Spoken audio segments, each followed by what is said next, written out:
Hey guys, have you ever watched a Western movie before and it comes upon that scene where the gunslinger, he pulls out his gun from his holster and he shoots from the hip and he perfectly hits the hat off the guy's head, or he hits the tin can that is sitting on the fence post, and you sit there as you're watching the movie and you're like, whoa, I can't believe he could do that.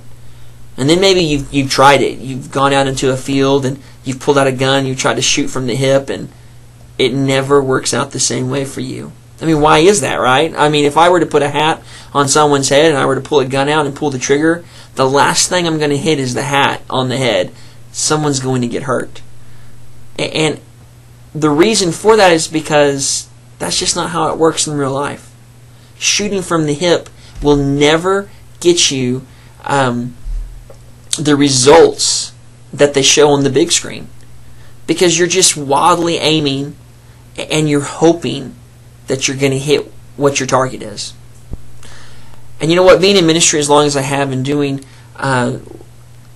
what I've been doing in student ministry, I've noticed that a lot of people have this leadership mentality of let's just shoot from the hip and hope that we hit the target. And as a guy who's been there and done that, who spent way too many years of my life with that shoot from the hip mentality, I got to tell you, I've set myself up for failure way too many times.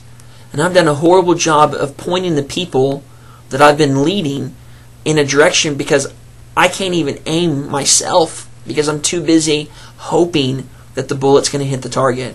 And so I want to encourage you guys to be long-term planners.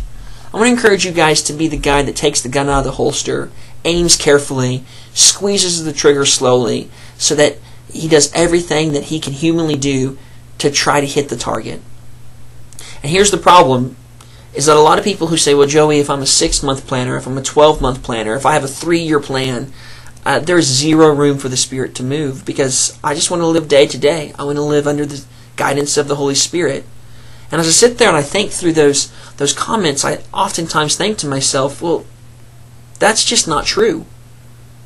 I mean, you have to rely so much more on the Spirit, in my opinion, when you're a long-range planner than you do when you shoot from the hip. I mean, I don't know about you, but I don't even know what's going to happen 5 minutes from now, let alone 6 months from now or 12 months from now. And so I desperately need this guidance of the Holy Spirit, and I need Jesus pointing the way and saying, Joey, that's where we need to be. That's where I want you to be 6 months from now. And so when I became a long-range planner and I began thinking into the future and praying through the future, all of a sudden I realized that my dependence upon the Spirit, it shot up. I needed Him so much more because I don't know the outcome. I don't know what's needed. And so I want to encourage you, don't shoot from the hip. Take time, aim, pull the trigger slowly, and do it all under the guidance of the Holy Spirit. And who knows, maybe by being a long-term planner and saying, God, where do you want us to be in 6 months down the road, you may just be surprised by how much more you hit the target than when you were just shooting from the hip. Hope you guys found this tip helpful.